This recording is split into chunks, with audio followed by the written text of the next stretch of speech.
Bom, Rodrigo, primeiro queria te fazer uma pergunta que nós estamos fazendo para todos os convidados. O que você acha que falta, que é necessário, aliás, para poder formar redes de juventudes, diante do contexto que nós temos hoje de comunicação, de participação pela comunicação? Bom, vamos lá. Eu acho que essa é uma demanda extremamente urgente, né? Se a gente considera a multiplicidade de juventudes, de infâncias, né, e de diversidade de realidades no contexto brasileiro, e a gente compara essa diversidade de perspectivas, de culturas, de visões de mundo, mas também de experiências do cotidiano, com o monopólio quase, né, e a concentração dos meios de comunicação de massa que a gente tem, e ainda mais agora com a concentração de poder nas mídias digitais, que concentram ainda mais o poder em escala global, determinando os filtros de informações, de conteúdos e os filtros do que as pessoas podem acessar. Essa rede de participação plural, diversa, com participação direta das múltiplas perspectivas, é talvez a coisa mais necessária que a gente tem hoje. Isso precisa de investimento, precisa de recursos, precisa de dinheiro, precisa cada vez mais de infraestrutura. A gente não pode esquecer que essa chamada nuvem da internet, ela é muito concreta. Ela precisa de data centers, de computadores, ela consome água, consome energia elétrica. Essa infraestrutura precisa existir e custa caro, e os jovens, na sua pluralidade, comunicadores, precisam também ter acesso a mais infraestrutura para fazer as suas redes de comunicação terem maior alcance.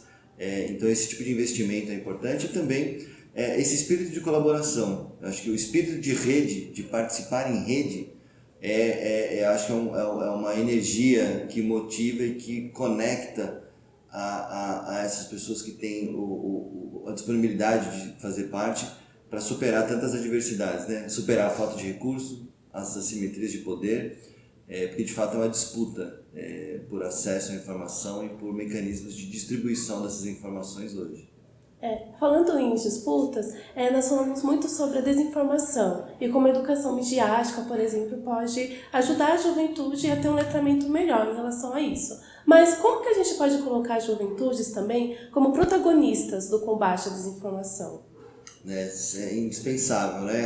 Essa capacidade de a gente ler criticamente, não só o conteúdo ali, a informação, mas também ler criticamente como que funcionam as redes digitais, como que funciona uma televisão, como que funciona uma emissora de rádio, entender os mecanismos de funcionamento dessas plataformas de comunicação faz parte dessa educação midiática que a gente chama, para além só da capacidade de verificação do conteúdo, de verificar a informação, que é também muito importante.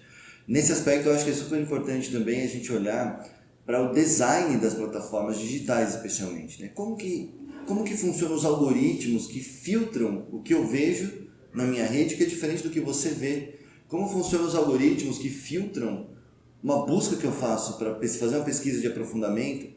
E ainda mais agora, como que funcionam os mecanismos de inteligência artificial? Qual é o critério que ele existe? Ele não tem transparência, então há também uma necessidade da gente se educar em termos de leitura crítica das mídias, mas também cobrar das empresas que produzem conteúdo, das empresas que produzem tecnologia que são usadas nos mecanismos de comunicação. A gente precisa também ter uma cobrança maior de responsabilidade. Por que isso? Porque não adianta a gente ter educação midiática, não é uma questão apenas individual, não basta eu ter capacidade de leitura crítica. As empresas que operam essas tecnologias têm o dever de cuidar da proteção dos mais vulneráveis, não só crianças e adolescentes, mas elas têm também o dever de zelar pelos direitos humanos, né? Então, essa responsabilidade da educação midiática, só a gente tomar cuidado para ela não individualizar um problema que envolve também as empresas de comunicação, as empresas de tecnologia e os estados, né? A gente tem que regular, porque a educação midiática é fundamental, é indispensável, a gente tem que ter desde o primeiro momento de contato com qualquer tela digital, que de preferência aconteça depois dos 2 anos de idade. Mas o fato não é apenas uma questão individual. Apenas a educação midiática de cada um de nós é fundamental, mas não é suficiente se não houver dever de cumprimento das obrigações com os direitos humanos das empresas e estados que, de fato, regulem as plataformas de comunicação com base nos direitos humanos, incluindo a liberdade de expressão, mas também permitam que as empresas tenham maior responsabilidade em até facilitar que a educação midiática aconteça nas suas próprias plataformas, porque vamos combinar, tem vezes que é impossível você entender como funcionam alguns mecanismos de algumas plataformas e, por exemplo, tornar isso mais fácil, para que mais pessoas tenham condição de acessar os mecanismos de verificação, de transparência, de relatórios de prestação de contas em relação a riscos de direitos humanos. Isso também cabe às empresas e os governos nessa grande agenda da educação midiática. Com certeza. Bom, nós também falamos muito, por um lado, os jovens eles precisam ter essa conversa mais técnica sobre algoritmos e acesso à informação. Também temos que muitas comunidades digitais hoje, elas enfrentam problemas relacionados à violência, à misoginia, à violência a várias juventudes e que, de certa forma, acabam trazendo alguns contextos das violências do offline para o online. De que forma a gente pode, então, aproximar esses grupos, essas juventudes que estão expostas também a essas violências a fazer parte dessa conversa de como fazer com que elas se construam também como cidadãs digitais?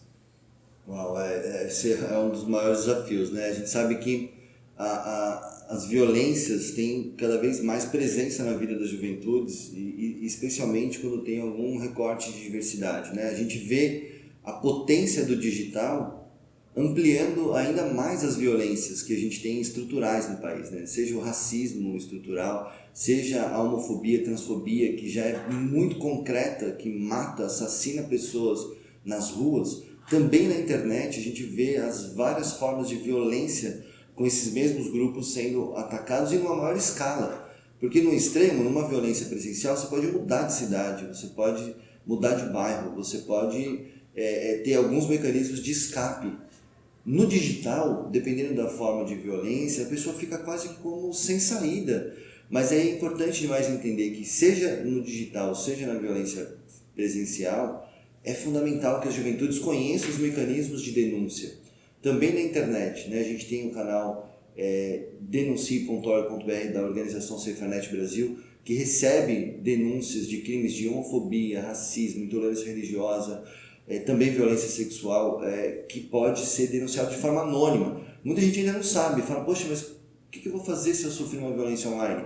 Você pode denunciar, tem mecanismos de denúncia como esse, mas tem também mecanismos nas próprias plataformas, e a gente sabe que, infelizmente, em algumas circunstâncias, há o que a gente chama da violência institucional, né? Às vezes a própria autoridade policial ou alguma outra autoridade também tem cometido violência de discriminação e ataques contra algumas juventudes, e isso também precisa ser denunciado, né?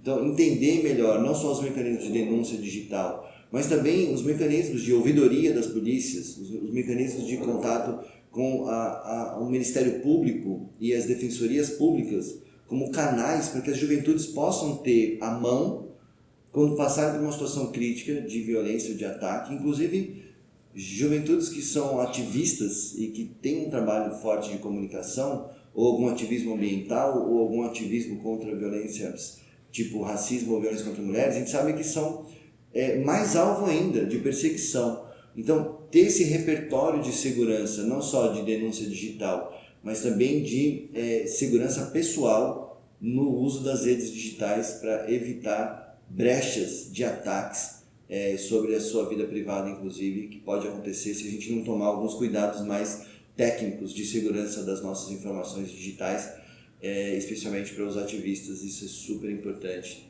e a gente, enfim, tem que avançar um pouco mais nessa agenda no Brasil. Das juventudes comunicadoras também tem que se enquadrar no que a gente chama dos programas de segurança de jornalistas e também de segurança e proteção de defensoras e defensores dos direitos humanos, que estão sob ataque, infelizmente, cada vez mais no nosso país também.